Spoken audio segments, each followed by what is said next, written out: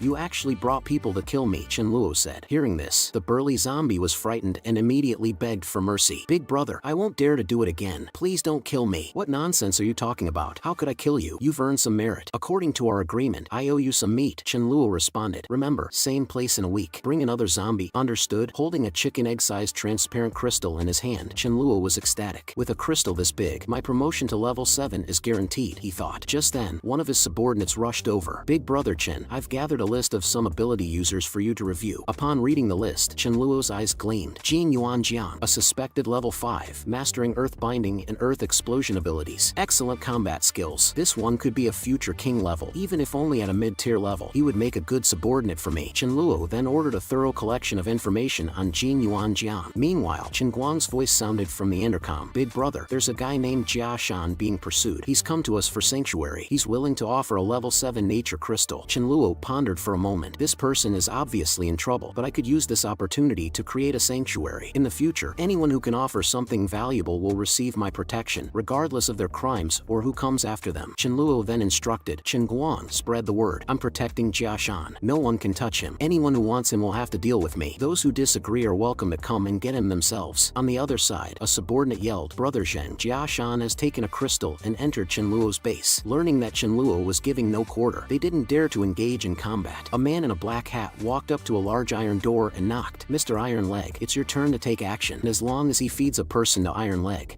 will step in to solve all the man's problems." Just as the man was about to have Iron Leg kill his enemy, a henchman suddenly rushes in, yelling anxiously, "Boss, something terrible has happened. Someone has invaded our base. We are no match for that guy." But before he could finish, he was cut in half with a sword, only to see a man holding a large sword arrogantly shout, "You must be the boss here. Should I do it myself or will you do the honor?" Hearing this, the zombie immediately stood up and coldly said, "This is Iron Leg's territory. Kid, are you tired of living?" That said, Iron Leg quickly sprinted towards Moning, and then swiftly kicked him with a Iron Leg technique. Unexpectedly, the man vanished into thin air. Before the two could figure out what was happening, Moning suddenly appeared behind the man and beheaded him with a single slice. At that moment, a woman looked at Moning admiringly and said, "Boss, you must be the strongest in the world. Not only have you reached level 6, you are also incredibly rare as a spatial type, and you even have mastered the divine technique, Sword of Space. Even mutants can be killed in one slice. Brother Moning, look what I just found in their base." Taking the note, he found it was a flyer from Chenluo's refuge. Reading the contents, Moning chuckled. "This guy is really full of himself, but I enjoy smacking down that kind of thing. We're not busy anyway. Let's gather the others and teach him a lesson about bragging. Make him a little more humble." And Chenluo knew nothing about this. He was currently cheering on turtle eggs that were about to hatch. 3 minutes later, 4 little turtles all broke out of their shells. This made Chenluo extremely happy. He picked up one little turtle to check its gender, only to be squirted in the face with water by the little turtle. Chenluo's face went dark. "I didn't expect this little guy to have almost level 2 power right after birth. What would happen if I used time acceleration to speed up its growth?" Just then, Chen Guang's voice came through the walkie-talkie. "Boss, a man named Moning has broken into our base, killed more than a dozen of our members instantly, and also kidnapped one of our brothers. He says if you want to save the hostage, you need to meet him at the top of Wuyan Mountain tonight." Upon hearing this, Chenluo broke out in a cold sweat. Moning? Could it be the one that got away whom I've offended? On second thought, that couldn't be, since he never leaves anyone alive. But either way, since he dares to challenge me, he must die. At that moment, on the top of Wuyan Mountain, Moning was sitting with a beauty, sipping wine, when Chenluo appeared before him. Upon arriving at the peak of Wuyan Mountain, Lu Ben, who was caught by Moning, shouted excitedly, "Big brother, I'm here. Don't worry, no one can hurt you as long as I'm here." Hearing this, Moning calmly stood up and smiled. "You actually came, and you're alone. Very gutsy. I admire that. No wonder you could build such a large base." Chenluo chuckled coldly. "I don't think I know you. Why are you targeting me? Do we have a previous grudge? Or did someone send you?" "Neither. I just find you arrogant and wanted some entertainment." Upon hearing this, Chenluo realized, so he's just tired of living. Moning smirked as he conjured the Sword of Space. Chenluo looked at him with some pity. It's rare to see a talented space type. Too bad he's seeking his own death. Just as Moning was about to scoff, the next second, his eyes revealed an incredulous look. A sword of void appeared in Chenluo's hand. The woman behind him even screamed, "Impossible. Only Brother Moning should know the Sword of Space. How could someone else know it too? I don't believe it." That said, she summoned a 2-meter-tall skeletal horse, on which sat a dark knight. This made Chenluo's eyes light up. Another summoner tool person, perfect to take over Jin Tao's role. With a swift stroke, he sliced the dark knight in half, then rushed into the crowd, slaughtering all of Moning's followers, and even cut off Moning's limbs to hang him at the base as a warning to the surrounding forces. The woman was directly locked in a small dark room to become another tool person. Awaiting her would be the same fate as Jin Tao. Chenluo will make her summon level 7 undead to farm crystals until she dies from the backlash. Just then, Zhao Hai suddenly found Chenluo and told him 2 pieces of good news. The first one, they've just recruited a pair of siblings to join the base. The brother is called Zhao Zichen, a level 5 wind type. The sister, Zhao Zi, is an extremely rare psychic type. She supposedly has the ability to interfere with minds, can confuse the zombie's senses, a talent that's hard to come by. Hearing this, Chenluo chuckled. "Good job, bro Hai. So what's the second piece of good news?" Zhao Hai took a drag of his cigarette and said, "The team we sent to approach Jin Yuanjiang, led by Song Ling, came back with news. Apparently, Jin Yuanjiang is isolated and suppressed within his team, so the persuasion went quite smoothly. Plus, his wife is pregnant. Jin Yuanjiang is willing to defect, but he has some demands. He needs 30 cans of milk powder and a regular supply of vegetables." What Zhao Hai didn't expect was, Chenluo agreed without a second thought, but insisted that he would personally deliver these supplies. Soon after, Chenluo drove to Jin Yuanjiang's base and showed him the supplies. Upon seeing this, Jin Yuanjiang was shocked that Chenluo was so sincere. Jin Yuanjiang agreed on the spot to join, "But I hope my wife only does logistics in the base and doesn't participate in combat." Hearing this, Chenluo readily agreed, but you have to cover her share of the points. After reaching an agreement, Chenluo took Jin Yuanjiang back to his own base. Meanwhile, the Sea Turtle King, whose son was stolen by Chenluo, found his good friend, asking her to help retrieve his son. A stunningly beautiful clam spirit burst out from the clamshell. Since she had advanced to level 10 and taken on human form, she named herself Sea Princess. Princess. Facing the tearful pleas of the Turtle King, Sea Princess immediately agreed to help, but my power will be much weaker on land, and I'll need your people to guard my clamshell. The Turtle King agreed on the spot. Then the two of them immediately set out for Chenluo's base. On the other side, Chenluo's mind was suddenly forcibly connected, and then he heard a woman's voice in his head. Bro Chen, I'm the new member Zhao Zi. Sister Mi Ling says that the prophet has given a warning. You need to hurry back, or she and Mi Li will die. Hearing this, Chenluo was shocked. Thunder King in the base had reached level 7. Mi Ling, Mi Li, Xu Yun, and others were even at several level 6s. How is this even possible? What kind of crisis could put Mi Ling and Mi Li in danger? So Chenluo rushed back to the base first. In just 4 minutes, Chenluo returned to the base with a look of shock on his face. Weren't you in mortal danger? Why do you seem so calm? Rice was lying on the sofa and saw Chenluo. If you're back, then there's no danger. Just as Chenluo was puzzled, his walkie-talkie suddenly transmitted the voice of Chen Guan. Boss, an 8-meter-long sea turtle has broken into our base. Chenluo was stunned. A giant turtle? Could it be the one whose eggs I stole, coming to find me? Chenluo immediately sprinted towards the main gate of the base, thinking to himself, I've already broken through to level 7 now. With my dual-element special physique, my current strength is already equivalent to a normal level 9 ability user. Do I need to fear an level 8 Turtle King? Soon he saw the Turtle King going berserk at the gate. Upon seeing this, Chenluo immediately shouted, Beast, how dare you? At that moment, Sea Princess coldly said, So you're the one who stole my friend's eggs, and you still dare to act so boldly here? When Chenluo saw who was speaking, he broke out into a cold sweat, thinking to himself, Isn't that the Dark Witch Sea Princess, a deity? Numerous ability users died at her hands in my past life. How did she get here? Oh no, she even has the ability to fly, which means her level has reached level 10. I'm only a fake level 9 now. The gap between a real level 9 and her is not small at all, but since Rice prophesied that I could resolve this crisis, what's there to fear? I killed her in my past life. I can kill her again. But just at that moment, Sea Princess suddenly released a dark barrier towards Chenluo, hoping to trap him inside. What Sea Princess didn't expect was, just as the barrier was about to close, Chenluo used his spatial walk to teleport out. This really angered Sea Princess. Without saying another word, she threw several charming glances at him. Luckily, Chenluo's quick reflexes barely allowed him to dodge this fatal attack. Seeing the opponent's attack getting more and more fierce, Chenluo had no choice but to continually use spatial walk to evade. Then he seized the right moment, instantly teleported behind Sea Princess, raised his sword of the void, ready to end this menace with one stroke, but her reaction speed was extremely fast, and she narrowly dodged the sword by twisting her body. Just at that moment, the Turtle King suddenly opened its big mouth, biting towards Chenluo. Just when it thought it had succeeded, Chenluo once again mysteriously disappeared from its sight. However, before one wave had settled, another rose. Just as he landed, Sea Princess suddenly slapped towards him. With no alternative, Chenluo once again used spatial walk to dodge. At this point, Sea Princess sneered, I don't believe your teleportation can be used infinitely. Once your abilities run out, let's see what you will do. Hearing this, Chenluo suddenly felt a chill down his spine, thinking, she's right, even without using any skills, I can only use spatial walk about 100 times. If this continues, it's only a matter of time before she catches me. In that case, I have no choice but to use that move. Sea Princess naturally counters spatial abilities, so Chenluo has no choice but to use his time-based abilities against her. As long as he can use time stop, even if it only freezes her for 2 seconds, Chenluo is confident he can kill her. However, after he shouted time stop, Chenluo found himself frozen in place, and not only was Sea Princess not affected, her attacks became even more fierce. Turtle King, watching from the side and seeing that it couldn't handle Chenluo, turned its anger towards the other members. Mi Ling was quick to notice. Realizing that no one here could stand against Turtle King, she promptly ordered everyone to retreat to the base, and quickly informed the base elders to come out and fight. I'll hold off this turtle. Just at that moment, Thunder King suddenly burst out holding one of the turtle's children, with the other 3 little sea turtles closely following behind. Recognizing its children at a glance, Turtle King immediately stopped attacking the base members, then yelled, Release my turtle children. Thunder King paid no attention. Instead, he slammed a paw onto the ground, instantly creating several deep cracks. The meaning was clear. Imagine what will happen if this paw lands on your child. If you don't want your child to get hurt, behave. Chenluo, seeing this, couldn't help but admire. It has to be you in key moments, even resorting to such despicable methods. For the record, I didn't teach this, but it was indeed effective. Chenluo squinted, and an idea came to him. He used his spatial walk to appear next to Thunder King, grabbing one of the little sea turtles and said, If you dare attack again, it's uncertain who will die first. Upon hearing that someone wanted to hurt their master, the little turtle immediately roared at Turtle King, If anyone dares to hurt my master, I'll bite them. Turtle King, eyes filled with tears, said, My good son, how could you choose a thief as your father? Sea Princess added, Your child has become a human servant. There's no point in saving him. You can have more children, but if we don't kill this human today, he will become an endless threat. Thunder King did not expect was. After saying this, Sea Princess didn't attack Chenluo. but aimed a beam of annihilating light at him. This scared Thunder King, who barked hastily, "Are you insane, old woman? I haven't offended you." As he spoke, Thunder King erupted with a terrifying current around him. He then used his newly learned ability, Lightning Clone, prepared to use the clone to confuse the opponent. At that moment, Sea Princess coldly said, "You think a few clones can help you escape from me? How naive." With that, she launched attacks at multiple targets simultaneously. After 3 loud bangs, all 3 of Thunder King's clones were annihilated by Sea Princess. Seeing this, Chenluo froze in place, realizing Thunder King and Sea Princess were not on the same level. While Chenluo had spatial walk to save his life, Sea Princess couldn't do anything to him either. So, she immediately switched her focus to attack Thunder King. Chenluo knew that Thunder King, being only level 7, couldn't dodge Sea Princess's attacks, and if caught, would surely die on the spot. Without any hesitation, Chenluo instantly used spatial walk to shield Thunder King, yelling, "Get lost to the ends of the earth." The next second, the space around Sea Princess started to fluctuate strangely, and with a swoosh, Sea Princess vanished from her spot. At that moment, Chenluo was completely dumbfounded, unexpectedly mastering spatial exile in a critical moment. Seeing that the crisis was averted, Thunder King finally let out a sigh of relief, thinking, "My master is awesome. Otherwise, I would have been a dead dog by now." Chenluo could vaguely feel that he had sent Sea Princess to a very distant place, but it won't be long before she returns, so the immediate concern is to quickly find Sea Princess's clamshell. Only by getting hold of that can they save themselves. Although Chenluo had no idea where the clamshell was, Turtle King certainly knew, so he quickly picked up the little sea turtle and threatened, "Tell me where Sea Princess's clamshell is hidden, or don't blame me for being ruthless." Hearing this, Turtle King turned pale and shouted, "How do you know Sea Princess's secret?" Chenluo chuckled, "That's not important. What's important is, didn't you see she was about to harm your children? If I hadn't used spatial exile to send her away, your 4 turtle sons would probably be dead by now." At this moment, Turtle King finally realized, "Yes, I called her to help me save my children, but when she was about to attack this kid, she didn't consider my children's safety at all. If you are heartless, don't blame me for being unjust." Then Turtle King solemnly said, "I can tell you where the clamshell is, but you must return my children to me." However, without even thinking, Chenluo declined, saying, "It's not that I don't want to give them back to you, but Sea Princess is ruthless and cunning. Think about it. You betray her. Do you think she will spare you and your children? How about this? You temporarily live in the river near my house, so if Sea Princess comes for revenge, I can quickly step in and deal with her. With both of us working together, we can better protect these 4 little ones." Hearing this, Turtle King immediately agreed to Chenluo's proposal. He then took off a piece of his shell from his back and gave it to Chenluo, telling him, "My clan guards the area near Sea Princess's clamshell. Take this with you, and they will obey your orders." Hearing this, Chenluo immediately showed a sly smile, thinking, "Now I not only have Turtle King in my grasp, but I also know the exact location of Sea Princess's clamshell." Soon, Chenluo found the clamshell following Turtle King's guidance. He knew that if he destroyed Sea Princess's clamshell now, she would undoubtedly die soon, and that would result in a mutually destructive scenario. However, at this moment, Chenluo thought of a perfect solution. Why not exploit Sea Princess's vanity and make her work for me? Thinking of this, Chenluo immediately tapped the clamshell beside him, and the next second, Sea Princess eerily appeared before his eyes. At that moment, Sea Princess anxiously said, "How do you know the secret of my clamshell? It must be that Turtle King who betrayed me, right? Friendship's boat turns over so easily." But Chenluo calmly responded, "Please calm down, Lady Sea Princess. We have no old grievances. Why must we fight to the death? I don't want to be your enemy. I've awakened a 1 in a million time ability, and I've mastered time acceleration. Soon I'll be able to grasp time reversal, and then I can help you become young again." Hearing this, Sea Princess immediately asked, "Is that really true? You can actually make me young again?" Seeing that the fish has taken the bait, Chenluo began to talk nonsense very seriously. "If I'm lying, may I turn into a little dog? However, my current level is too low to have mastered it yet, but if I diligently practice, within a year, I should be able to grasp this divine skill. If by then I don't keep my word, you can do whatever you want with me." No sooner had the words left his mouth than Sea Princess readily agreed, saying, "I'll wait for you for a year. If you dare to deceive me, don't blame me for turning against you." Although Chenluo verbally agreed readily, what he was actually thinking was, who will be stronger in a year is still uncertain. Then he suggested, "How about this? I will give the clamshell back to you right now, and you give me the pearl on your head for safekeeping. As a token of our cooperation, I'll return it to you in a year." Chenluo thought, "Anyway, this clamshell is useless to me. Might as well secure the water-repelling pearl first." After pondering for a moment, Sea Princess took off her pearl and handed it to Chenluo, saying, "I will come to retrieve it in a year. Don't forget the promise you made to me." Having fooled Sea Princess, Chenluo left with the pearl, thinking, "What I rely on in this apocalypse isn't strength, but my clever mind." Meanwhile, on the other side, a mutated creature suddenly broke into a small base. With a wave of its giant hand, it instantly formed a huge light ball in the air. Its emitted light instantly cooked everyone crisp on the outside and tender on the inside. However, just as the mutant was about to enjoy its feast, a small minion tremblingly approached and said, said. Don't kill me. My boss sent me to bring you a message. He says he's willing to provide you with food long-term. Upon hearing this, the mutant immediately agreed, saying, if you dare to deceive me, I'll turn you all into barbecue. The reason why the base leader, Chan Yuan, did this was to keep the mutant at the base and wear it down, for he also knew the secret that the mutant's lifespan was extremely short. But soon this news reached Chen Luo's ears. Xiao Hai received intelligence that Chan Yuan has adopted a mutant of the Light series, but its level is unknown. According to informants, the zombie is extremely strong. Its single ability instantly killed more than 20 people. Upon hearing it was a mutant, Chen Luo instantly became interested. Now that he has mastered the skill of time acceleration, he sees mutants as nothing more than moving crystals, so he immediately decides to go to Chan Yuan's base to eliminate the menace for the people. Before leaving, as usual, he first consults with Rice about the fortune for the day, but Rice calmly says, there is nothing special happening to you today. It's Mi Li who seems to have a good opportunity coming her way. He then storms into Chan Yuan's base, at which point Chan Yuan's minions quickly notify him that something bad has happened. Someone has forcibly entered their base and is now rushing toward the mutant's room. This scares Chan Yuan immensely. He immediately orders his minions to gather people to go there. Having raised the mutant for so long, he would be at a huge loss if someone else took it first. Meanwhile, on the other side, the mutant is comfortably enjoying the delicacies provided by Chan Yuan, unaware that danger is quietly approaching. With a clang, the thick iron door is easily kicked open by Chen Luo. At this moment, the zombie is still feasting on human flesh. Seeing that a living person has broken in, the mutant quickly says, is this an extra meal for me? Hurry and cut off your ear to go with my drink. Don't force me to take action. To this, Chen Luo pays no attention, saying, you cheeky brat, how dare you speak to your Chendaddy like that? This angers the mutant greatly. Without saying another word, it forms a large Rasengan. Upon seeing this, Chen Luo is not the least bit flustered. Summoning his void sword, he coldly says, is that all? Your flashy technique takes too long to release. But before Chen Luo can finish speaking, the mutant quickly forms 7 or 8 Rasengans and attacks Chen Luo fiercely. Faced with this unavoidable strike, Chen Luo is not frightened but rather pleased, even mocking, your attack speed is a bit too slow, isn't it? As soon as he finishes speaking, Chen Luo disappears from the mutant's sight with a whoosh sound. Before the creature could figure out what was going on, Chen Luo uses his void walk skill to appear behind it, and with a swift sword strike, slashes at its back. Although the strike didn't cause significant damage, Chen Luo becomes even more excited, because only mutants at level 9 or above can withstand his sword without being harmed. Given that, he decides to use his time acceleration skill to collect this high-level crystal. That sword strike had thoroughly enraged the mutant, who shouts, kid, your life is mine, and forms an even larger Rasengan to charge at Chen Luo. At this moment, Chen Luo is already in position to use his time acceleration skill. With his shout of die, the next second sees the mutant frozen in place. Accompanied by a shrill scream, the mutant falls rigidly at Chen Luo's feet. Without any hesitation, Chen Luo reaches into its brain and extracts a level 10 crystal. To his surprise, it's an incredibly rare light elemental crystal. No wonder Rice said Mi Li would encounter a great opportunity. Just then, a stern voice comes from behind Chen Luo. Put down my crystal, or don't blame me for being impolite. Upon hearing this, Chen Luo chuckles. Why should the crystal I obtained from killing a zombie belong to you? This instantly infuriates Chan Yuan. You break into my base, harm my men, kill the zombie I've been nurturing, and steal my crystal, and you think you're in the right? Chen Luo, I know you're strong, but this is my turf. Can you really overturn the heavens all by yourself? Either you leave your life here, or obediently give the crystal back to me. Your choice. Who would have thought that? Chen Luo calmly replies. What if I choose neither? What can you do to me? This response enrages Chan Yuan even more. He shouts loudly, guys, get him. Whoever kills Chen Luo gets 2 boxes of instant noodles, 10 cans of food, plus a box of pickled vegetables. But before he finishes speaking, Chen Luo makes a sweeping gesture with his hand. A force of spatial cutting sweeps across Chan Yuan's neck, and his head thumps to the ground. Seeing this, everyone present loses their color, and no one dares to move forward. At this moment, a man named Zhang Chuan walks up, bows and says, the arrogant fool who dared to oppose you is not worth mentioning. I'll have them clear the path for you right away. Zhang Chuan then shouts, who dares to block Chen's path? I'll be the first to cut him down. As soon as he finishes speaking, everyone immediately steps aside respectfully to make way for Chen Luo. Chen Luo sees that the young man knows his place, so he pats him on the shoulder and says, since your boss has been killed by me, from tonight on, you'll be in charge of this base. If anyone disagrees, they can come find me. Upon hearing this, the room falls silent. No one dares to voice any objection. Then Chen Luo takes the level 10 crystal to Mi Li, telling her to quickly upgrade to level 8. Initially, Mi Li refuses, saying, brother Chen Luo, you haven't even upgraded to level 8 yet. You should keep this high-level crystal for yourself. Hearing this, Chen Luo immediately becomes playful, saying, I only need 1 more level 7 crystal to break through. If you don't hurry up to level 8, you won't stand a chance against me in wrestling tonight. Besides, this is a light elemental crystal. You're better suited to use it. Before he can finish, Mi Li blushes and yells, brother Chen Luo, you're so annoying. annoying. I'm ignoring you. Afterward, Qianluo returns to his room to absorb the crystal. In just 2 hours, he successfully advances to level 8. With the aid of his dual elemental constitution, Qianluo's overall strength has also reached level 10. Now, it's time to start planning his next move. He plans to play a big game, gathering all the bases in Divine Capital and the surrounding areas to announce 2 significant things to the world. Not only does he want to share the technology for growing organic vegetables for free, he also intends to provide high-quality seeds that can increase yield by 50%. Upon hearing this, everyone lavishes praise on Qianluo for his nobility. He's willing to share such crucial secrets for free with everyone, and his doing so is not out of excessive altruism. It is simply paving the way for selling his seeds. If he doesn't teach people how to plant, who will buy his seeds? Then Qianluo claps his hands and shouts, "Everyone, please be quiet for a moment. I have another announcement to make today. Starting today, I will provide a service to solve your troubles. No matter who you are, no matter what troubles you've gotten into, as long as you can provide something valuable, I, Qianluo, can settle any trouble for you." After making these 2 significant announcements, Qinguang immediately arranges for Oyanlu to share tips on planting. But at that moment, Qianluo spots an old acquaintance from his previous life in the crowd. This person is named Wang Lai. In his previous life, he was a king-level big shot and also one of Mi Ling's sycophants. In order to win Mi Ling's heart, this shameless person even collaborated with zombies to create a crisis, planning to stage a hero saving the beauty scenario. However, things spiraled out of his control, and Mi Ling tragically died in that crisis. It was also at that time, Mi Li suddenly mastered the art of resurrection, using this divine skill to revive the deceased Mi Ling. So this person must die, but now is not the time. Better wait until he ascends to king level and use him as a stepping stone for Mi Ling. Meanwhile, Liangluo's presentation is coming to an end, so those who are interested can come and register with me. We have 2 schemes for selling seeds. One is to purchase directly from us, and the other is that we provide seeds for free, and you give us half of your potato harvest. At this point, Qinguang speaks solemnly. While everyone is considering, let me insert a quick advertisement. Our base offers various problem-solving services. Does anyone here need our help with something? As long as you can offer something of value, there's no problem we can't solve. Upon hearing this, someone in the crowd immediately shouts, "I want to ask Big Boss Chen to avenge my brother. All I have to offer is this level 7 crystal." I don't know if that's enough for Big Boss Chen to make a move. A beast ate my brother. That person's name is Feng Wang, and he's right here. No sooner had he finished speaking than Wang Lai immediately asks Feng Wang what the heck is going on. Can't you be more discreet in your actions? Got caught, did you? But just at that moment, that person points at Feng Wang and yells, "He's the man-eating demon. I asked Big Boss Chen to act for the public good." Qinguang immediately uses Zhao Zi's psychic communication to consult with Qianluo, asking if they should take this job. Although a level 7 crystal is not attractive to Qianluo, for the sake of promoting their services, Qianluo nods, signaling Qinguang to accept this task. Seeing this, Qinguang immediately speaks righteously. Although the reward offered this time is a bit low, given the heinous acts committed by this person, we simply have to take this job. Hearing this, Wang Lai immediately stands up and starts to defend his subordinate. "What evidence do you have that my man ate your brother? Don't make baseless accusations if you have no evidence." The man responds, "I saw it with my own eyes. What more proof do you need?" But Wang Lai remains unconvinced and says, "Empty words. Anyone can claim they saw something. I could also say I saw you eat my brother. Is that considered evidence?" Upon hearing this, the crowd nods in agreement that Wang Lai makes a lot of sense. Without evidence, who can say what really happened? Looks like the hosts are about to lose face today. But at that moment, Qianluo casually walks into the venue, hands in his pockets, muttering, "I think there might be a misunderstanding about us, since Mr. Deng has offered a reward for us to act, and we've accepted this job. Whether or not Mr. Feng Wang ate someone is not our concern, nor do we need any evidence. We will simply complete the task as per our employer's wishes. Therefore, Mr. Feng Wang must die. Even if a god were to arrive, they couldn't save him. That's what I'm saying." Upon hearing this, the crowd is instantly shocked. Everyone's saying this Chen guy is way too arrogant. Has he lost all reason? Seeing this, Wang Lai immediately says, "Leader Chen, we have no grievances. Is there really a need to go all out just for a level 7 crystal?" But Qianluo remains unconvinced and states, "No matter what you say today, you can't save him. Let me ask you, will you hand over Feng Wang willingly, or should I take him myself?" Upon hearing this, Wang Lai is stunned on the spot. He never expected Qianluo to be so uncompromising. He's a local ruler himself, but is given no face at all. But if it comes down to a fight, he'd surely be the one at a disadvantage. This is his territory after all. Although Feng Wang is my base's second in command, it's not worth risking my life fighting Qianluo for him. Better to lose the battle to win the war. I'll settle this with him once I reach level 7. Thinking this, Wang Lai immediately backs down and agrees to hand over Feng Wang. But no sooner had he finished speaking than the guy starts to make a run for it without a word. Qianluo doesn't hesitate. He immediately shouts, "Xia Haoren, it's your turn." The next second, Xia Haoren mysteriously appears in front of him. Seeing this, Feng Wang angrily says, "So there are really people who dare to stop me? You're tired of living, huh? Better get out of my way if you know what's good for you." But before before he can finish speaking, Xiaohaoren's fist, the size of a sandbag, abruptly greets him with a loud bang. Feng Wang is sent flying 10 meters by this sudden punch. But it's not over. Xiaohaoren quickly steps forward and disables his limbs with a few punches, then tosses the crippled Feng Wang in front of the client to do as he pleases. The crowd is utterly stunned by this efficient service. Chen Luo, showing great business acumen, immediately starts advertising. As you can see, this is our strength. As long as you can put up enough stakes, there's no problem we can't solve. I know you all think I, Chen Luo, am arrogant and have doubts about my abilities. To avoid unnecessary trouble, I won't hide it anymore. I'm revealing my cards. I am a level 8 superhuman. Upon hearing this, the entire room instantly erupts into commotion. People are saying, how is this even possible? Even a level 5 is considered a top expert these days, and a level 6 is a force to be reckoned with, and he claims to be level 8? Well, I don't believe it. At this point, someone bravely raises their hand and asks Chen Luo, could you show us the strength of a level 8? Upon hearing this, Chen Luo smirks. Indeed, words alone are not enough to convince people. Today, I'll satisfy everyone's curiosity. Mr. Deng, do you have any grudges with this Wang Lai? The man immediately grits his teeth and says, if it weren't for him enabling his subordinates, my brother wouldn't have died. Unfortunately, my crystal isn't enough, or else I'd have asked you to take care of this scourge as well. Upon hearing this, Chen Luo immediately says, to thank our first customer, Mr. Deng, for his support. Today we have a buy one, get one free offer. I'll give Wang Lai to Mr. Deng as a free gift. Hearing this, Wang Lai's first instinct is to run, but before he can turn around, a force of space sweeps across his neck. The strange thing is, his head doesn't fall to the ground, it flies straight into Chen Luo's hand. Chen Luo slightly smiles and says, have you all witnessed the power of a level 8? Seeing this, the crowd is so frightened that they nearly wet themselves. No one dares to doubt Chen Luo's strength anymore. To avoid causing panic, Qin Guang immediately explains, this man deserved to die for enabling such heinous acts by his subordinates. But Chen Luo disagrees. He throws the head onto the ground and menacingly says, I never leave loose ends when I act. No one who has crossed me has lived to see the next day. I did all this to make it clear to everyone. Life is only once. If you don't have 9 lives, don't even think about messing with me. Upon hearing this, everyone immediately bows and nods, saying, we have already witnessed Leader Chen's strength. We wouldn't dare show you any disrespect. But who would have thought? Chen Luo suddenly changes his tone. Actually, I'm a very approachable and hospitable person. If you have any problems, remember to come to me for help. And those who want to get seeds can also come and register with us. I assume you won't cheat me. I'll only want half of a yield. Upon hearing this, everyone immediately assures Leader Chen, if anyone dares to default, I'll be the first to not let them off. Just at this moment, Su Dazhu suddenly approaches Chen Luo, saying, Brother Chen, something bad has happened. We just received a message from a zombie named Big Strong. There's another zombie named Bing Lin who has formed a group called the Bing Lin Society, and they are planning to raid our base tonight to deal with this crisis. Chen Luo announces that he is recruiting a group of level 5 or higher individuals with special abilities. Upon hearing that a level 8 expert is recruiting, everyone starts expressing their desire to join. Chen Luo doesn't keep them in the dark. He immediately reveals that a large group of zombies will attack their base tonight. The number could be around 10,000. Those willing to join will all have to participate in this base defense battle. Those who survive will become official members of the base. Upon hearing this, most people choose to leave on the spot. Looking at those who stay, Chen Luo immediately applauds, saying that those who stay are brave and smart. 10,000 zombies are nothing to us. Please rest assured, if there are high-level zombies, I will take action. Otherwise, consider this as a large-scale combat exercise. That very night, Bing Lin brings a zombie army to the outskirts of Chen Luo's base. Though they have only gathered 7,000 zombies, Bing Lin believes it's more than enough to wipe out a base, saying we don't need to personally get involved. He then orders Big Strong to lead them to the entrance of the base. Once the mission is complete, return and watch the battle with me. Upon hearing this, Big Strong tearfully accepts the task to attack his own brother's base, muttering to himself, being a zombie undercover agent is not easy. Then Big Strong leads the overwhelming zombie army toward the base. At this moment, Chen Luo has been waiting for some time. Seeing the zombie army at the gates, Chen Luo shows a satisfied smile. At his command, a rain of special abilities suddenly pours down from the sky, taking the vanguard by surprise. But soon, the elemental ability users find something amiss. The following zombie troops immediately pick up their fallen comrades as shields, making it impossible to inflict effective damage on them anymore. Just at this moment, a fire dragon suddenly breaks through the sky, then swiftly dives into the zombie horde. Any zombie touched by the fire dragon instantly turns into charcoal, immediately inflicting massive damage on the enemy. At this point, the caster Mi Ling shouts, I can only use my fire dragon technique once more. Other elemental users are also running low on their abilities. What do we do now? Seeing this, Chen Luo doesn't hesitate at all, immediately leading the physical ability users out of the base, and Su Dazhu, who serves as the vanguard, charges ahead, swiftly plunging into the zombie horde and engaging them in combat. At this moment, Su Dazhu seems to be invincible, holding the line all by himself. One punch takes down a large large swath of zombies. Seeing this, Bing Lin is stunned, yelling, "How could my meticulously planned raid be so easily thwarted? They seem to have been prepared for this. It looks like there's a traitor among us." Just then, Chen Guang shouts, "Brother Chen, something bad has happened. Big Strong has sent a telepathic message through Zhao Zi. His undercover identity has been exposed. Why would the humans be prepared? Only Big Strong and Bing Lin knew about the plan to raid this base." Realizing this, Bing Lin immediately understands everything, so it starts to severely interrogate Big Strong, yelling, "Quickly, what benefits did the humans give you? Why did you betray me?" Upon hearing this, Big Strong frantically shouts, "I'm innocent, boss," while simultaneously sending a telepathic message to Chen Luo that he has been exposed. Upon receiving the message, Chen Luo is immediately unsettled. Big Strong is his one and only zombie undercover agent. He was relying on Big Strong to help him control the zombies. In that case, Bing Lin must die. Saying this, Chen Luo disappears from the spot with a swoosh. The next second, he mysteriously appears behind Bing Lin. Then he says with a smile, "So it's you who's been controlling zombies to attack my base, daring to challenge me. It looks like you're tired of living, aren't you?" But before he could finish speaking, Bing Lin throws several hidden weapons at him. Seeing this, Chen Luo doesn't indulge it, immediately using a void walk to reappear behind it. Then with a single swing of his sword, he decapitates Bing Lin. After that, he quickly signals Big Strong to come and attack him. That way no one would suspect you as an insider. Unexpectedly, Big Strong turns out to be quite the actor. First, it lets out a long howl, "I'll fight you to the death. You dare kill my big brother?" Then, it rushes at Chen Luo like a madman, landing a heavy punch on his face. Seeing this, Chen Luo immediately clutches his face and angrily shouts, "If I hadn't been worn out from fighting your big brother, I would have killed you today. You just wait. I'll remember this." Saying this, Chen Luo picks up Bing Lin's head and pretends to flee in panic. Seeing this, the zombies all praise Big Strong's courage, saying he really dares to step up when needed. I don't think he's a spy. But just then, a zombie suddenly steps forward and says, "Since our big brother is already dead, I, Lei, will take over from now on. From today, the Bing Lin gang will officially be renamed the Lei gang." Before it could finish speaking, Big Strong instantly roars at it, "Our big brother's body is not even cold yet. You're already eager to take his place? I think the real traitor is you." Without hesitating, Big Strong grabs Lei by the neck and pins it to the ground, thinking to himself, "Since you love the limelight so much, you can take the blame for being the traitor." After a few punches from Big Strong, Lei is killed on the spot. Seeing this, the other zombies quickly say, "From now on, we'll follow Big Strong. How about renaming the gang to the Big Strong Gang?" Upon hearing this, Big Strong quickly responds, "We're all brothers. How about we call it the Brotherhood Alliance? From now on, if there's meat, we all share it." After doing all these, Big Strong immediately goes to the designated meeting place to find Chen Luo, shouting, "Big brother, my acting just now wasn't bad, right?" Hearing this, Chen Luo smiles slightly. "I'm very satisfied with your performance today. I will focus on cultivating you in the future. Your task is to recruit more high-level zombies and send me crystals by attacking bases in this manner." Saying this, Chen Luo rewards Big Strong with a level 7 crystal, adding, "Follow me closely in the future, and there will certainly be benefits for you." This makes Big Strong exceedingly happy, instantly saying, "Big brother, rest assured, I will complete the tasks you give me on time." But just then, Zhao Zi suddenly contacts Chen Luo through mental communication, saying that Sea Princess has just sent her a message via telepathy, claiming she wants to help him advance to level 10 as promised, and asks him to meet her at the beach immediately. This elates Chen Luo, who without a word starts sprinting towards the beach. He soon arrives at the designated location, and upon seeing Sea Princess emerge from the sea, he shouts, "Sea Princess, sister, I'm here." Seeing this, Sea Princess doesn't hesitate, and immediately hands several high-level crystals to Chen Luo. Looking at the shining crystals in his hand, Chen Luo can't help but feel overjoyed, thinking, "Sea Princess is really helpful. Once I truly master time reversal, I must help you become younger." Then, Sea Princess speaks gravely, "Actually, there's a level 10 ice element ribbonfish nearby. It's too fast in the water for me to kill, but now that you're here, it's a different story. I'll go and lure it out now. Let's team up to kill it." Hearing about a level 10 crystal, Chen Luo immediately agrees without a second thought. In no time, Sea Princess successfully lures the ribbonfish to the water's surface, then urgently shouts, "Now's the time, let's kill it quickly." Chen Luo doesn't hesitate, and immediately releases a spatial slice attack towards the ribbonfish. But who knew? This creature reacts extremely quickly, not only easily dodging Chen Luo's attack, but also shooting an intense freezing ray towards him. Seeing this, Chen Luo's pupils constrict, thinking, "This is bad. The ray is too fast. I don't have time to use my spatial walk to dodge." In just 0.001 seconds, the ray hits Chen Luo, who is standing on the shore. Unable to escape in time, Chen Luo is instantly frozen into an ice sculpture. At this moment, the ribbonfish continues to release its freezing rays at the cost of its own life, trying to take Chen Luo down with it. However, just as Chen Luo is about to be completely frozen, he timely uses spatial banishment to send the ribbonfish thousands of miles away. Seeing this, Sea Princess quickly comes forward to break him out of the ice, and asks where he has sent the ribbonfish, wondering if it's it's the same as the last time when he didn't know the exact direction. Hearing this, Chenluo gives a wry smile. Sis, don't underestimate me. Last time was my first use. Now, I've mastered this skill. I sent it 30 miles to the east. The creature was already on its last legs, and now that I've teleported it to land, I estimate it's probably dead by now. Let's go grab the loot. The two then successfully find the body of the ribbonfish to the east. Seeing this, Chenluo immediately extracts the crystal from its body. But just then, Sea Princess suddenly proposes an idea that shatters Chenluo's worldview. I think you can take this ribbonfish back and eat it. It's good stuff. Don't waste it. Hearing this, Chenluo is taken aback, shouting, Sis, you've got to be joking. You know how bad mutated sea creatures taste, and the higher the level, the worse the taste. This ribbonfish is level 10. Then, Sea Princess finally reveals the secret of the ocean's mutations, and the real reason why she can take human form, all because she inadvertently ate a piece of meat that fell from the sky. A tremendous force surged into her body. As the meat digested automatically within her, a vast amount of energy was absorbed by Sea Princess endlessly, causing her unimaginable pain. But she couldn't spit the meat out, and just as she was about to burst, thankfully her good friend, King Turtle, appeared in time to open the clamshell and ate the remaining meat for her. Thus, Sea Princess barely survived. Ever since then, she and King Turtle began to grow stronger and stronger. To this day, Sea Princess still feels a lot of energy inside her that hasn't been digested, so her own strength is increasing every moment. Hearing this, Chenluo was stunned. Isn't this the same feeling as when superhumans absorb high-level crystals? What kind of meat could have the same effect as crystals? Sea Princess tells him it was from that time that sea creatures started to mutate gradually, and those like her who evolved rapidly were all because of eating that mysterious meat. I can sense that the same kind of power exists in this ribbonfish, and its flesh still contains a lot of residual energy. That's why I suggest you take this ribbonfish back and eat it. Hearing that eating it could make him stronger, Chenluo thought, well, if it tastes bad, it tastes bad. I've eaten worse in my past life. Maybe if I take it back and let Sister You handle it, it won't be so unpalatable. Afterwards, Chenluo takes the ribbonfish back to the base and asks Sister You to try cooking this mutated ribbonfish, not expecting it to be delicious, just so long as it is a little bit palatable, and it must be strongly flavored. The stronger, the better. Saying this, Chenluo assists Mayu, beginning to use spatial power to slice the ribbonfish. Soon, Mayu makes a fish fillet as requested. Looking at this high-end dish emitting a disgusting odor, Chenluo immediately has second thoughts, but remembering what Sister Sea Princess said, he nervously picks up a piece to try. He immediately started to vomit. It's safe to say, it was even worse than eating feces. Soon, that captivating smell was picked up by Thunder King's dog Nose, and without a word, Dog Elder immediately rushed into the kitchen. It even took a deep whiff of that soul-stirring stench. Seeing this, Chenluo immediately understood, and promptly handed that bowl of incredibly stinky fish fillet to Thunder King. This made Dog Elder extremely happy, and it crunched down the stinky ribbonfish in just a few bites. Indeed, it proved the old saying, a dog can't change its habit of eating feces. Even something this foul-smelling was appetizing to this creature. But that's okay. Let Thunder King help me test if eating this will really make him stronger. If it's a Sea Princess, Sister said, even if it's disgusting, I'll have to swallow it. Meanwhile, on the other side, a mermaid is leisurely sunbathing on a coral reef, but is suddenly interrupted by a seal. The seal plaintively cries, Congealed Frost Sister, my brother has been killed. You have to help me. Hearing this, Congealed Frost quickly asks, was it done by a shark claiming to be the sea god? The seal immediately clarified that it wasn't that creature, but a clam that had transformed into a humanoid. Hearing this, a glint of coldness appeared in Congealed Frost's eyes. It seems that clam must be a minion of the false sea god. Then she splashes into the sea, asking the seal to lead the way. Let's go meet this giant clam now. At this moment, Sea Princess is searching for high-level crystals for her brother Chenluo when she suddenly hears a voice. Congealed Frost Sister, she's the one who killed my brother and took away his crystal. Upon looking, she sees the seal she had let go, coming for revenge, accompanied by a mermaid. Seeing this, Sea Princess immediately let out a cold snort. If it weren't for my brother forbidding me from hunting low-level mutated creatures, would you even be alive to complain? I was worried I wouldn't find high-level crystals, but you've conveniently delivered yourself. My brother will surely love this mermaid's crystal. Having said that, Sea Princess launched a devastating ray of light towards the mermaid, but to everyone's surprise, Congealed Frost effortlessly lifted her hand, blocking this lethal attack with ease. Seeing this, Sea Princess' pupils narrowed, realizing that this creature was far more powerful than the level 10 ribbonfish. Knowing she stood no chance, Sea Princess didn't hesitate and turned to flee, but it was too late. With a wave of her hand, Congealed Frost instantly froze Sea Princess into an ice sculpture. At this point, the seal, eyes filled with tears, said, Congealed Frost Sister, quickly help me kill her and avenge my brother. But Congealed Frost responded, doesn't she have a brother? Why don't we lure him over and deal with both of them? Meanwhile, on the other side, Chenluo also received the news that Sea Princess was in trouble. Over the walkie-talkie, Zhao Zi frantically said, Bro Chen, this is really bad. Someone has erased the contact mark I placed on Sea Sea Princess sister and is threatening you to come to the small island to the east to save her, or else they will kill Sea Princess. Hearing this, Chenluo was immediately alarmed, thinking that anyone capable of capturing Sea Princess must be at least level 10, or even possibly at king level. Upon thinking this, he immediately sought out Rice to inquire if he faced any danger today. Unexpectedly, Rice only said, "You won't face any danger within the next 3 hours." Hearing this, Chenluo fell deep into thought. The journey to the eastern island would take more than 3 hours. Would I, being as cautious as ever, take this kind of risk? But then he thought about how kind Sea Princess had been to him and decided to take a gamble. Although this was a journey filled with unknowns, I'm actually interested to see if there is anyone in this world who can kill me, the Void King. Following that, Chenluo arrived at the pre-agreed location on the small island, but to Congealed Frost's surprise, isn't he Sea Princess's brother? Why can't I see through his true form? So, she hurriedly asked Chenluo if he was the sea god. Hearing this, Chenluo smirked and said, "I think you've got the wrong person. I'm no sea god. Now, tell me why you captured my sister." Upon hearing this, Congealed Frost immediately recounted the story of how Sea Princess killed the seal's brother, adding that she could not tolerate such senseless killings. Seeing this, Sea Princess shouted, "Little brother, run. I appreciate your kindness, but this guy is not someone you can handle." But Chenluo was unfazed, responding, "Sister, don't worry. She accuses us from a moral high ground, right? Well, today, I'll give her a lesson in reason." With that, Chenluo shouted, "The law of the jungle has always been the rule of survival. Big fish eat small fish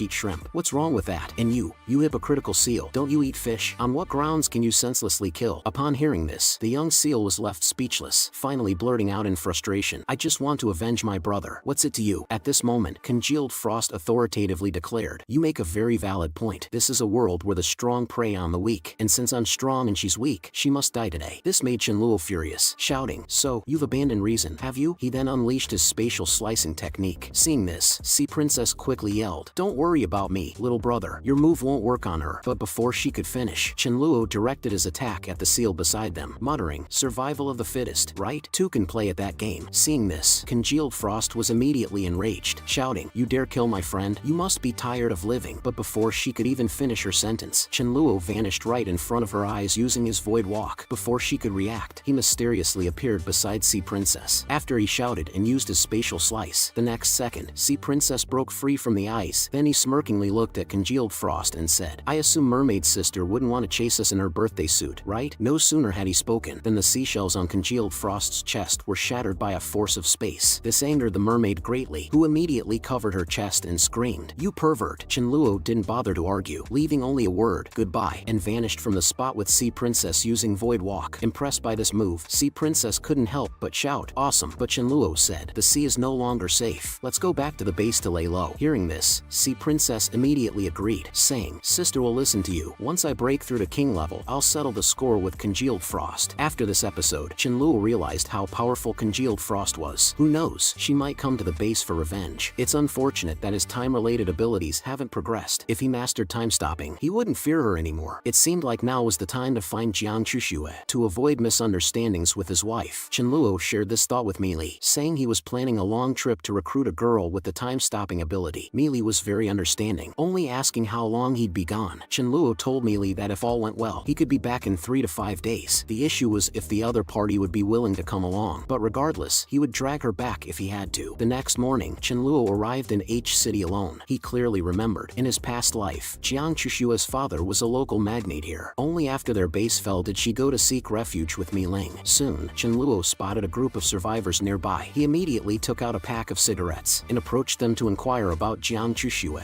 Upon hearing this, one of the men arrogantly responded, "Bro, the person you're asking about is the daughter of our boss. Take my advice. Don't have any wicked thoughts about our young lady. My big brother is a level 6 strongman. Besides, not just anyone can join our base." Upon hearing this, Chenluo immediately responded, "I'm not just any Tom, Dick, or Harry. I also have a level 5 physical system. Could you introduce me?" The man listened and said, "Well, I'll have to test whether you really have level 5 strength." Saying this, the man suddenly threw a punch at him. There was a loud thump, and the punch felt as if it had hit a steel plate. Seeing this, the man grinned. "Didn't expect you to really be a level 5 strongman. My apologies. I'll introduce you to join the base right away." Although Chenluo successfully infiltrated, how would he abduct a young lady living in such comfort? Using resources to lure her definitely wouldn't work, since a base this size wouldn't lack for that. Given this, he'd have to resort to some tricks. First, he snuck into the food storage in the middle of the night, collecting all the food in the base into his special ability space. On his way out, he didn't forget to steal Jiang Chushua's pet Samoyed when they went to distribute food to the base members the next day. day, they found that thousands of tons of food and the guarding Samoyed had mysteriously disappeared. This scared Jiang Tiancheng quite a bit. A base without food is a base without a future. Soon enough, members who heard the news chose to leave the base. In just 2 days, more than half of the base members had left. Seeing this, Jiang Chushua quickly suggested seeking food loans from other bases. Otherwise, their base would be done for. Just as things were going bad, a subordinate suddenly burst in and yelled, "Boss, we're in trouble. People from the neighboring country are causing problems again. I heard their leader has now broken through to level 7. Upon hearing this, Jiang Chushua said, "Didn't we just beat them back recently? Why have these bandits come again?" Jiang Tiancheng immediately ordered to gather all their brothers, saying, "No matter what, we'll defend our land to the last drop of blood. We will not back down." All these words were heard by Chen Luo, who was standing outside the door. He originally wanted to hide in the dark, watch the two sides fight, and then reap the benefits, but in the end, reason prevailed over desire, thinking, "Today, I'll make sure these ignorants never return." Meanwhile, on the other side, Jiang Tiancheng had gathered all his remaining men, preparing for a life-and-death battle with the bandits from the neighboring country. However, just as Jiang Tiancheng was about to order to move out, a young man suddenly started laughing, shouting, "For the glory of my country, take this, my deathly poison explosion." Then the man's body suddenly began to inflate wildly. With a loud boom, an explosion happened, and a mist of poison sprayed across the entire hall. Although the poison was not lethal, it was strong enough to make the affected lose their fighting abilities instantly. Jiang Tiancheng never dreamt that one of the core members of his base would actually be a spy from another country. Seems like fate really wants me gone. But just then, Chen Luo suddenly walked in with his hands in his pockets, muttering, "Don't panic, I alone am enough." Hearing this, Jiang Tiancheng immediately responded, "Young man, what nonsense are you talking about? They have an army of millions. What can you do against them?" But Chen Luo grinned and said, "All you have to do is close the doors and enjoy the show. No need for leader Jiang to worry about how I'll fight them. But I have one condition. Once I've taken them down, this young lady will have to come with me." Deal? Jiang Tiancheng thought this kid must be crazy, remembering that when he joined, he was registered as having a level 5 physical system. No matter how tough you are, can you withstand an assault from tens of thousands? Seeing this, Chen Luo didn't waste any more words, and directly walked out of the hall. At this moment, Jin Haoyu had already led an army of 50,000 to the city's edge. However, when Chen Luo made his entrance, he instantly stunned everyone. Chen Luo then slowly floated into the air, yelling, "Prepare to meet your end." Seeing this, everyone was immediately frozen in place, wondering, how can this man fly? Jiang Chushua was full of disbelief, thinking to herself, wasn't he just a level 5 in physical abilities? How is this possible? Little did she know that, for those with abilities who reach level 10, they can acquire the power of flight. Although Chen Luo is currently only at level 8 with his dual element abilities, his actual power level is equivalent to level 10. At that moment, Chen Luo suddenly flew towards the army, frightening Jin Haoyu, who immediately shouted, "Focus fire and bring him down. I can't believe an army of 50,000 can't handle a single fly." At that point, Chen Luo had already charged up his ultimate move. After he shouted Space Pulse, a series of spatial fluctuations instantly burst forth from his hands. This large-scale move immediately wiped out a large number of enemies below level 7. Just then, Jin Haoyu smugly said, "I thought your attack was going to be impressive. It didn't even break my earth shield." However, Chen Luo coldly responded, "You don't think I can only do it once, do you?" Without further ado, Chen Luo unleashed a flurry of space pulses. The spectacle made Jin Haoyu's legs give way, and he fell to his knees. Jiang Chushua and her father on the city wall were sweating bullets, muttering, "How is this possible? Didn't he say he was in the physical abilities category? What level of power does one need to achieve this?" Seeing this, Jin Haoyu immediately cast gravity magic on Chen Luo. Chen Luo paused for a moment, then stopped what he was doing. Jin Haoyu then yelled, "Brothers, run. I've slowed him down. He'll struggle to move even a meter." However, before he could finish, Chen Luo used Void Walk to appear right in front of him. He coldly said, "Your gravity magic did have some effect on me. You've managed to reduce my 500-meter sprint speed by a whole 2 meters. With that, Chen Luo lunged at him at an astonishing speed, muttering, "Since you've broken through to level 7, you must have a high-grade crystal on you, right?" This scared Jin Haoyu considerably, who hastily unleashed his earth shield in an attempt to block Chen Luo. With a clank, the impregnable earth shield was shattered by a single palm strike from Chen Luo, who then slapped Jin Haoyu on the forehead. Jin Haoyu immediately bled from 7 orifices and died on the spot. This scene stunned Jiang Tiancheng, exclaiming, "What level of power does this kid have? He just killed a level 7 with a single slap. What is his real purpose for infiltrating my base?" Upon hearing this, one of the underlings hurriedly said, "This guy came for the young lady. He was asking about her even before he entered the base." Hearing this, Jiang Tiancheng thought that Chen Luo was interested in his daughter, thinking to himself, not only is he incredibly strong, but he also seems to be patriotic. Jiang Chushua would not suffer if she stayed with him. So, regardless, this kind of outstanding talent must not be allowed to leave. So he immediately took him upstairs for a discussion. He got straight to the point, saying, "If you're willing to stay, I'll not only set you up with my daughter, but also also make you the second in command of our base. What do you say, Brother Chenluo? However, without a second thought, Chenluo rejected the offer, saying, I just want to take your daughter, Jiang Chushua, away. Hearing this, Jiang Tiancheng froze, thinking to himself, damn you, Chenluo, I wanted you to become my son-in-law, but you want to make me a lonely old man. Then he sternly said, if you don't want to be my son-in-law, fine, but don't most families offer some dowry when marrying off their daughters? I won't ask for much. 200 pigs as dowry should be reasonable, right? Actually, he didn't mean to sell his daughter. He just wanted to deter Chenluo from running away with Jiang Chushua, hoping that he would stay. Chenluo immediately responded, aren't you just trying to make things difficult for me? With the way the world is now, there probably aren't even 200 live pigs left in the entire world. Upon hearing this, Jiang Tiancheng said, you have two choices. One is to stay, and I will set you up with Jiang Chushua. The second is to leave the way you came in. Make your choice. Chenluo realized he was being deliberately difficult, so why should he continue negotiating? Then, Chenluo seriously said, do you know what time it is now, Mr. Jiang? Jiang Tiancheng, without a second thought, told him it was 4 o'clock in the afternoon. So, are you in a rush? But who would have thought? Just as his words fell, Chenluo suddenly changed his tone and turned the tables on him. What I'm saying is, this is the end of the world. What right do you have to negotiate terms with me? You haven't forgotten my abilities just now, have you? You also have two choices before you. One is for me to forcibly take your daughter away. Or two, you can try to persuade Jiang Chushua to willingly come with me. You wouldn't want to see your daughter crying as I abduct her, would you? Upon hearing this, Jiang Tiancheng broke out in a cold sweat, thinking to himself, how did this kid change his face faster than flipping a book? With no choice, he asked Chenluo where he intended to take Jiang Chushua. Chenluo told him, I have a base as well. People like you at level 6 wouldn't even rank in my place. My idea is to build a super base, so we can better survive in the post-apocalyptic world. That's why I want to take Jiang Chushua with me. You can bring your elite members along too. Whether you want to join us or go your own way is up to you. Also, I must warn you, H City will soon face unprecedented heavy rainfall, which will flood the city completely. If you don't leave now, you'll have to leave then. With that, Chenluo turned to leave, but happened to encounter Jiang Chushua standing at the door. Suddenly, an idea struck him. He asked Jiang Chushua, who was at level 6, to use her time-stopping ability on him. If she could freeze him, it would indicate she had king-level potential. Without hesitation, Jiang Chushua released her ability on him. In the next second, Chenluo was frozen in place. Sure enough, this girl has the makings of a king-level powerhouse. What's strange, though, was that although my body was frozen, my internal powers still circulated. In my previous life, even my abilities were frozen when I was stopped. What's going on? Could it be related to my awakened time ability? After being frozen for 3 seconds, Chenluo immediately asked her to cast the spell on him again. This scared Jiang Chushua quite a bit, thinking to herself, I only stopped him for such a short time. This Chenluo is truly unfathomable. She then cast the time-stopping spell on Chenluo once more. However, this time she couldn't even freeze him for a second, as he used his time ability to break free from the freeze. This delighted him immensely, thinking to himself, as I thought, in my previous life, only time-stopping could limit me, the king of the void. In this life, I'll be an invincible existence. At least, there's no ability that can restrain me anymore. Meanwhile, on another front, a young lady named Seeing had actually replicated the Elder Badge of Dawn City, and she was about to use this badge for something earth-shattering. A week later, Chenluo returned to Dawn City with the newly subdued Jiang Chushua and her father, but as soon as they entered the base, the members immediately surrounded them, saying, Brother Chen, you're finally back. Big things have happened in Divine Capital while you were gone. A brazen young lady actually forged our Elder Badge and wiped out a base using Dawn City's name. Hearing this, Chenluo was shocked, thinking, I remember renaming the base to Dawn City before I left, right? How come someone is already using our name to scam people so quickly? And this Elder Badge was made by Longyu with anti-counterfeit features. How did that crazy woman manage to forge it? Just then, Mi Li, who had heard of Chenluo's return, immediately ran excitedly towards him and threw herself directly into his arms, making Jiang Chushua, who had affection for Chenluo, feel uncomfortable. At that moment, Mi Li sweetly said, it's all my fault for not being careful enough to let Seeing join the base. She exploited the loophole, but we've already captured her. However, Chenluo did not blame Mi Li, instead asking her where Seeing was being held. Soon after, Chenluo came to the room where she was imprisoned, then coldly said, you're quite audacious, daring to use the name of my base to commit murder. Also, our Elder Badge can withstand high temperatures of up to 1,000 degrees. How did you forge it? Seeing told him she had only copied the appearance, and because Dawn City's reputation had already been well established, nobody dared to question the authenticity of the Elder Badge. Upon hearing this, Chenluo immediately asked, why did you wipe out that base then? Upon hearing this question, Seeing clenched her teeth and said, because their leader took a liking to me. When I refused, those beasts killed my brother. While Chenluo deeply sympathized with her, he said, regardless, impersonating an elder from my base and issuing fake orders is a crime. Then he turned and left, knowing well that he couldn't be soft-hearted in such matters. He must make a public execution to serve as a warning. Otherwise, everyone will follow suit. suit in the future. Just then, Chen Guang suddenly ran over and shouted, "Brother Chen, there's an urgent and tricky situation. Please come quickly. Someone has brought a mysterious corpse outside seeking our protection. The corpse is really strange. Several of our elders have gone to look at it, but none could inflict any damage on it." Upon hearing this, Chen Luo was immediately alarmed, wondering, could it be a king-level mutated corpse? Only a corpse at the king level would be this tough. With this thought, Chen Luo instantly used a void walking technique and disappeared from the spot. Upon closer inspection, he was delighted to find that it was indeed a king-level corpse. This made Chen Luo extremely happy, thinking, although dual-element ability users need to absorb twice as much energy for advancement, as long as I absorb this king-level crystal, my power could at least reach the peak of level 9. Chen Luo then immediately asked the man why he was seeking protection. The man promptly replied, "My name is Zhao Jing. I just came to Divine Capital and was robbed by 2 groups of people. I heard that Leader Chen provides protection here. I wanted to offer you the crystal, but the corpse is too hard. I've tried everything but can't inflict any damage. I guess the level of the crystal inside should be quite high. Would this qualify for your protection?" Upon hearing this, Chen Luo instantly ordered, "From now on, I, Chen Luo, will protect Brother Zhao Jing. Anyone who dares to touch him will be against me in Dawn City." Chen Guang, given that Brother Zhao Jing has been robbed, his home probably has little food. Take 20 tons of rice and 1 ton of potatoes to him. Chen Luo felt it would weigh on his conscience to not offer something in return for the king-level crystal. Hearing this, Zhao Jing was moved to tears and loudly exclaimed, "Thank you, Leader Chen, for your generous reward." Then Chen Luo took the king-level corpse back to his own yard, immediately conjured a void sword and made a hole in it. Looking at the huge king-level crystal, Chen Luo estimated that he could advance to level 9 within 2 or 3 days. Meanwhile, on the other side, due to sudden heavy rains causing flooding in multiple areas, a large number of refugees have flooded into Divine Capital. Among them was a man named Gu Changfeng, who claimed to have some power and immediately wanted to occupy others' bases. Boasting that he was a level 7 strongman, he said, "Surrender now, and you may be spared." People who heard this immediately scoffed. A level 7, how impressive. Our Divine Capital's Dawn City's leader, Chen Luo, may even be at level 9 by now. You guys are many and strong today, so we yield. I'm going to seek protection from Leader Chen right now. Then the man led all his members to evacuate the base. However, Gu Changfeng showed no martial ethics and immediately launched a surprise attack on those who surrendered, shouting, "Don't let them escape. Kill them all to eliminate future troubles." Soon, nearly all members of this base were slaughtered by them. At that moment, one of them, while attacking the remaining members, arrogantly said, "Is every base in Divine Capital this weak?" A member lying on the ground disdainfully replied, "Bullying us isn't an accomplishment. Try saying that in Dawn City." But Gu Changfeng's men dismissed it, boasting, "We'll try. We came here to dominate Divine Capital." Meanwhile, another group of refugees had also arrived in Divine Capital. Among them, a level 6 nature element ability user named Ling Weiwei was heading for Chen Luo's Dawn City. Her teammates had heard that their place particularly valued nature elements, especially those like her who have improved seed technology. However, they heard that the base had already developed seeds that could increase yields by 50%. Hearing this, Ling Weiwei was stunned. She thought her seeds, which could increase yields by 30%, were already impressive. She didn't expect someone in Dawn City to be even more proficient. Her teammates told her about a large exchange meeting in Dawn City the next day. Not only would seeds be distributed for free, but they would also recruit qualified ability users. Hearing this, Ling Weiwei immediately said, "Let's go then." Little did she know that this decision would make her regret for the rest of her life. 2 years ago, due to workplace setbacks and extreme mental stress, she had a violent temperament and even had cruel thoughts. A stray dog accidentally bumped into her, and she crazily cut off a piece of the dog's ear. What she didn't expect was that dog not only survived, but also became the dog elder in Dawn City after the apocalypse. The next day, tens of thousands of people arrived at the exchange meeting, obviously more than twice as many as the last time. Chen Luo had also heard that many people had come to Divine Capital due to flooding, and several bases had been attacked by outsiders. He chose to host the meeting today, specifically to deter these newcomers. Then Seeing was brought to the venue. At this moment, Chen Guang said sternly, "This person, for impersonating an elder of our Dawn City, destroyed a base by trickery. I, by the order of the city leader, publicly execute this person. As a warning to you all, anyone who dares to impersonate a member of our Dawn City in the future will meet the same fate as this woman." Upon saying that, Chen Luo released spatial slicing from behind the curtain. The next second, a force of space sliced through Seeing's neck. Watching such a beautiful girl get decapitated on the spot scared the people in the audience quite a bit. Everyone expressed that even with 10 times the courage, they wouldn't dare to impersonate. Gu Changfeng was especially terrified, his face turning pale, thinking to himself, "Those people yesterday didn't lie. We can't afford to mess with this Dawn City for now." Then, Chen Guang continued, "Back to the main point. Those who need free seeds can come to us for registration. Same old rule. Half of the potatoes you grow should be given to us. Also, we have changed our recruitment criteria. Now we only recruit ability users above level 6. Hearing this, base. Gu Changfeng was shocked, thinking, is this even reasonable? As if everyone in your base is above level 6. However, Ling Weiwei, who heard this, immediately stood up, thinking, luckily, I've advanced to level 6. I can finally get rid of this burden. Then she coldly said, thank you all for taking care of me during this time, but I choose to join Dawn City. We are not on the same path. Saying that, she heartlessly left her teammates and went on stage, saying, I am a level 6 nature element ability user, with the ability to improve seeds. I am very eager to join your Dawn City. Am I qualified? Hearing this, Chen Guang immediately accepted Ling Weiwei. Chen Luo was also very satisfied with this new member, even personally taking her on a tour around the base, preparing to send her to Mengyin for experience exchange. But at that moment, Thunder King, who was idly roaming around the base, suddenly heard that unforgettable voice. A surge of painful memories flooded its mind. In a winter before the apocalypse, Thunder King, due to the cold, had taken refuge in a basement, unknowingly bumping into a girl. Thunder King thought it had encountered a kind person, but who knew? That woman immediately pinned it down, and then directly took out a knife to cut off a piece of its ear. For a moment, Thunder King's screams resonated throughout the entire parking lot. However, this venomous-hearted woman didn't stop there, and continued to violently assault it with her blade. In order to survive, Thunder King used all its might to bite Ling Weiwei's hand, but because she was wearing leather gloves, it couldn't do any harm. Seeing this, Thunder King didn't hesitate for a second, and immediately escaped from this woman's clutches. Had it not been for a kind old lady's rescue, this dog would have died in that cold and hungry night. It must be her. This elder would never forget that voice until death. Seeing that she had the ability to improve seeds, Chen Luo planned to hand her over to Mengyin, but he was unexpectedly stopped by Thunder King halfway. Seeing its owner bringing its enemy into the base, Thunder King immediately let out a hate-filled roar towards Ling Weiwei, followed by non-stop barking. This scared Ling Weiwei quite a bit. Without saying another word, she hid behind Chen Luo and coquettishly said, oh my, this dog is so fierce. I'm so scared. At this moment, Chen Luo also sensed something was off. This was the first time he had seen Thunder King act so aggressively toward someone, even revealing a chilling intent to kill. So, he immediately brought Rice as a translator. But when Rice heard about Thunder King's experience, he instantly broke into a cold sweat. Then he showed an extremely disgusted look and said, it's this wicked woman who cut off Thunder King's ear, and even stabbed it multiple times. Thunder King asks, do you still honor your promise to avenge its enemy? Upon hearing this, Chen Luo immediately glared at Ling Weiwei, then directly questioned if she had ever cut a dog's ear in the past. Upon hearing this, Ling Weiwei was greatly shocked, thinking, why would he suddenly ask me this? Does he know about what happened back then? So she hastily said, how could I possibly do such an unconscionable thing? Heaven and earth can testify, I have never done such a thing. Chen Luo paused, and from Ling Weiwei's expression, confirmed she was indeed guilty. Then he disdainfully said, whether you admit it or not doesn't matter. If our dog elder thinks you're guilty, that's enough. Should I kill her for you, Thunder King, or do you want to do it yourself? Upon hearing this, Thunder King immediately barked, I will avenge my own grudge. This scared Ling Weiwei quite a bit, and she immediately shouted, Leader Chen, please spare me this once. I admit I cut a dog's ear, but I didn't mean to. I had just started working at that time, and I was continuously bullied by colleagues, so I lost control. Please forgive me this once. At this point, Chen Luo coldly said, you take out your frustrations from others on a little puppy, is that it? A kick might have been overlooked. Thunder King would probably let it slide, but you cut its ear and stabbed it. Isn't that going too far? Even Rice angrily added, forgiving you is God's business. What Thunder King needs to do is send you to meet God. Seeing Chen Luo remain indifferent, Ling Weiwei shouted in desperation, you just praised me for being talented, didn't you? I'm a human. It's a dog. How can you side with a dog? You can't do this to me. But Chen Luo didn't pay any attention and directly signaled for Thunder King to make its move. Seeing this, Thunder King didn't hesitate, and with all its might, swung a paw at her. Unexpectedly, Ling Weiwei, who was at level 6, wasn't injured at all, which immediately made Chen Luo realize something was wrong. Thunder King is level 8. By logic, she should be either dead or severely injured. Could it be that she awakened dual abilities due to extreme emotional fluctuation? Chen Luo wanted to warn Thunder King, but it was too late. At that moment, it was already blinded by hatred. Just as Thunder King prepared to launch another attack, a terrifying energy suddenly burst forth from Ling Weiwei. She abruptly transformed into a 5 to 6 meter tall monster, shouting, I'm going to kill you all. This scared Chen Luo quite a bit. He quickly asked Thunder King if it wanted him to step in, but Thunder King refused his offer, insisting on taking its own revenge. Seeing that Ling Weiwei now had the power to battle Thunder King to prevent damage to the base, Chen Luo immediately deployed a void banishment, transporting Thunder King and Ling Weiwei to an empty field. This way, Thunder King could go all out. It leaped high into the air for a thunderous tail swipe, and harshly smacked it onto Ling Weiwei's face. But to Chen Luo's astonishment, the strike did not cause her any substantial harm. Thunder King didn't lose heart. It launched another thunder palm at her, but still to no effect. At this point, Ling Weiwei mockingly said, are you trying to tickle me? Did this dumb dog skip a meal? What can you do with such little strength? This really ticked off Thunder King, who without hesitation unleashed a thunder whip combo at her. But just then, Chenluo sensed something was off. Thunder King's attack speed was gradually declining, and its strength was also waning. Given Thunder King's level, it shouldn't be tiring out after just a few attacks. Could there be some sort of curse effect on this monster? Meanwhile, Ling Weiwei kept taunting Thunder King. Come hit me, you idiot. Are you already panting after a couple of strikes? Hearing this, Thunder King leapt forward to claw at her, aiming to shut her up, but Ling Weiwei's reflexes were incredibly quick. She slapped Thunder King to the ground with a backhand. At this point, Thunder King also sensed something wrong, feeling its strength